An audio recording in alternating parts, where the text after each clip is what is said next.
What's good, everybody? My name is Dylan Spalding. I am the IMSA writer and the sports car writer for Auto Racing Digest, and we are back here at ERA Motorsports. I feel like I've already been here so many times. I am almost becoming a part of the team, if you will. But and on a serious note, we are joined with a very special guest, a Le Mans winner, a Rolex 24 winner with ERA Motorsports, Ryan Dalziel. Thank you so much, man, for taking some time to talk. Great to talk to you. And you nailed the name. Even better. Yeah. I had to practice a little bit. Hey, we're always looking for extra hands if you need a job.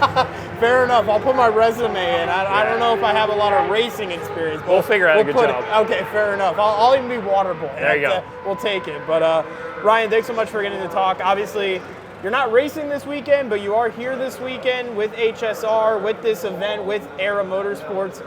To be able to see all these cars and the history of racing truly on display, how exciting is it to be able to be a part of, not really be a part of this in terms of racing, but to be able to be surrounded by all these great entries on the grid? Yeah, I mean, it's, I would say 10, 15 years ago when I was kind of first making my name in this stuff, I didn't really have a lot of appreciation for the equipment here. Yeah. It's crazy now, I see a lot of my cars here, so I'm either getting really old or there's some good cars. But nah, it's cool. It is, it's been a really good off-season tool for us at ERA. We get a chance to come to Daytona and get a little bit extra practice. We get to bring a very similar car to what we race in IMSA in January. So, and at the same time, it's it's good for Dwight. Dwight's a big fan of the vintage racing, as is ERA, where they kind of made their name. So, all in all, it's cool to tick boxes, and at the same time, nice to wander around the paddock and see, how the evolution of prototype racing has been in general. ERA Motorsports is a very special group.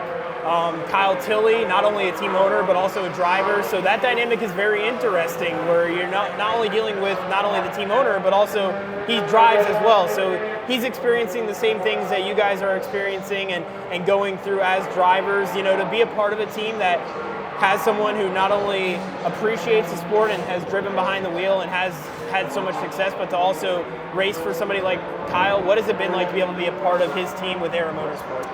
It's awesome. I mean, I don't think there's many team owners that are still current. Yeah. And I think that's a valuable asset that we have. Now that Kyle's kind of moved out of the seat role, he's actively running the track, correcting me when I'm doing stuff wrong.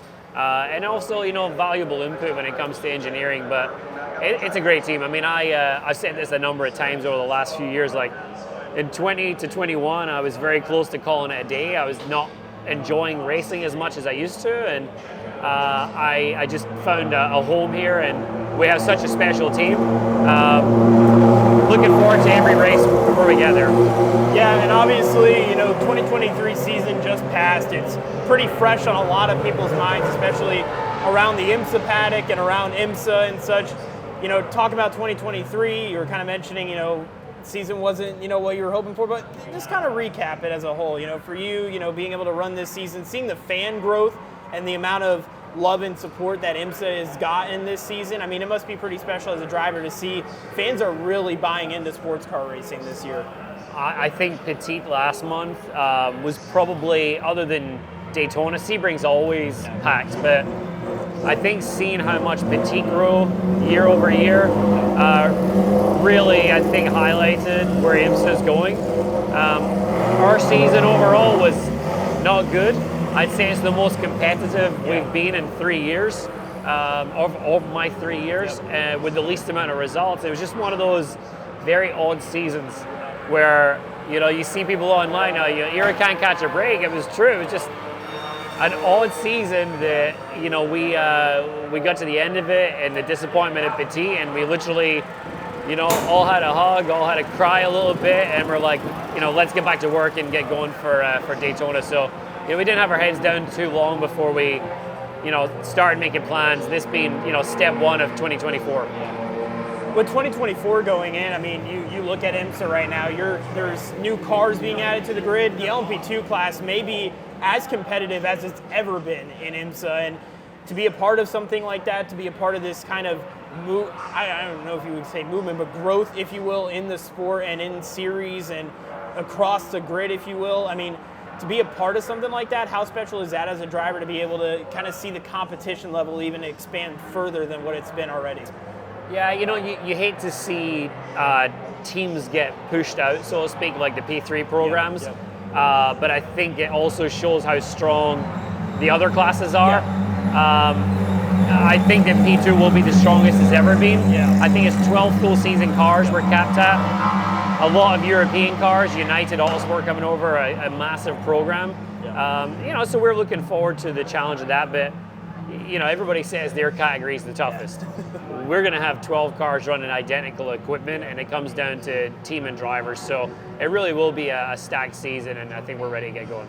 You've gotten the chance to not only race over here in America, but also you've gotten a chance to race overseas and in Europe and with WEC, and winning a Le Mans trophy as well, which is it's that in Daytona, which obviously you've won both of those, which is absolutely extraordinary. But to be able to race overseas and then race here in America, have you seen differences at all in terms of driving style? I know not everybody that races here in IMSA races over in WEC, so what has been that difference, racing here in America than racing overseas with maybe a WEC series or other series similar?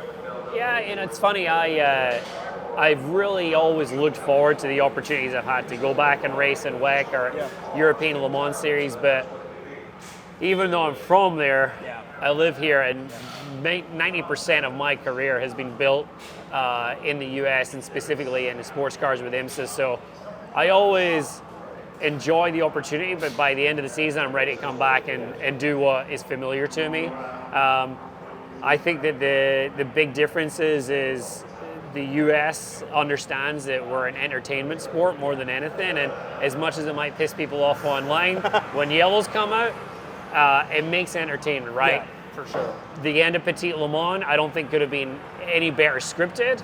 And when you look at Daytona or Sebring or Petit Le Mans, to have these 10, 12, 24-hour races that come down to multiple cars on the lead lap with a final restart with 15 minutes to go, you won't get that in Europe.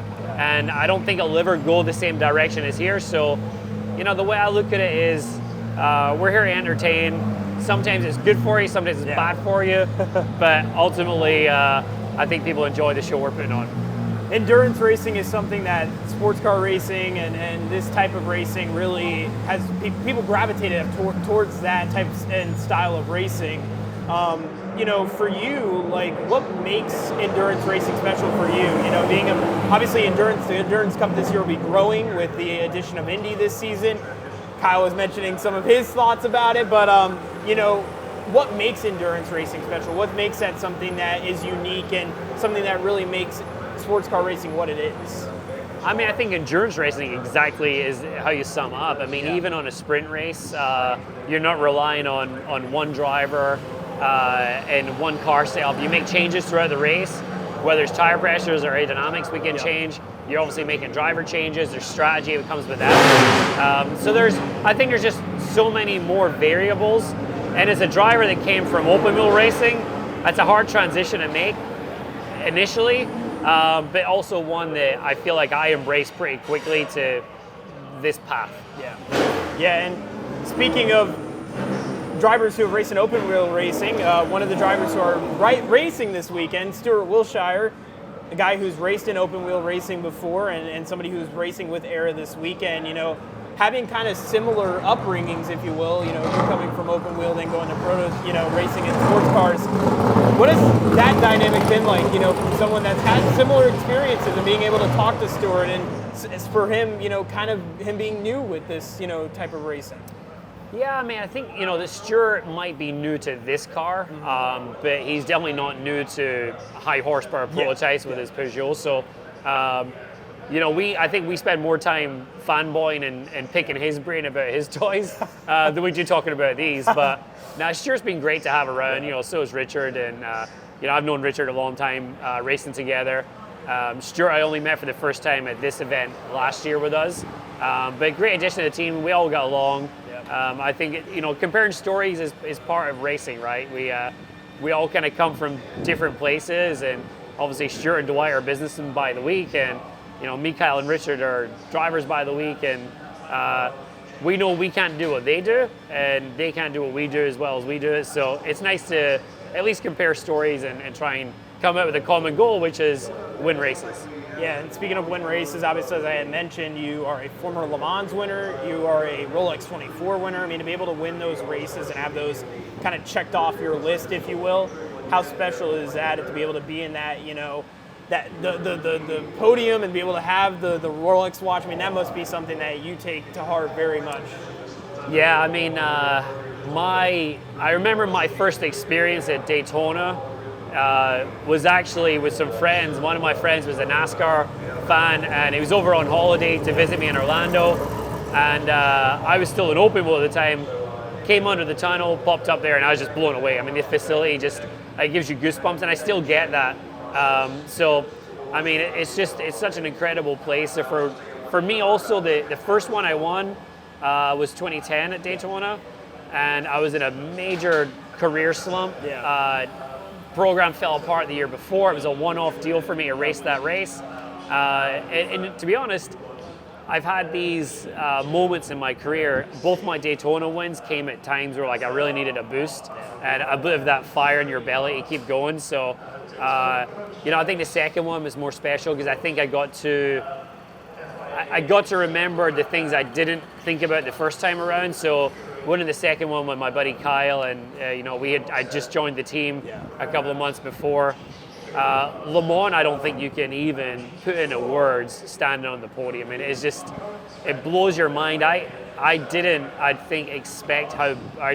appreciate how big Le Mans was until I stood on the podium. Even though it wasn't my first time there, it was the first time I'd seen a podium live, and to be on it looking down, I still have the selfie I took, which the last thing the team owner said to me when we were walking out to podium was, somebody needs to take a picture of this moment.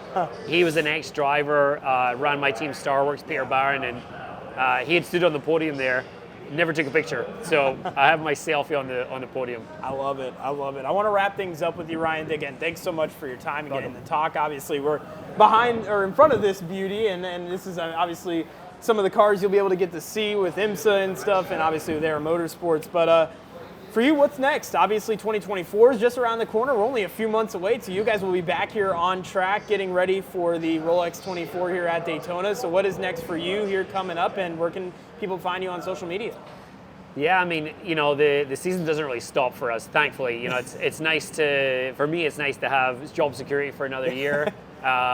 We have another test early December back here, and then we'll take a break until the shakedowns in January. But, you know, I do some coaching here. I'll be at the HSR event at Sebring also helping out. So for me, it's nice. This time of year, I get to live in Central Florida. I get to drive everywhere.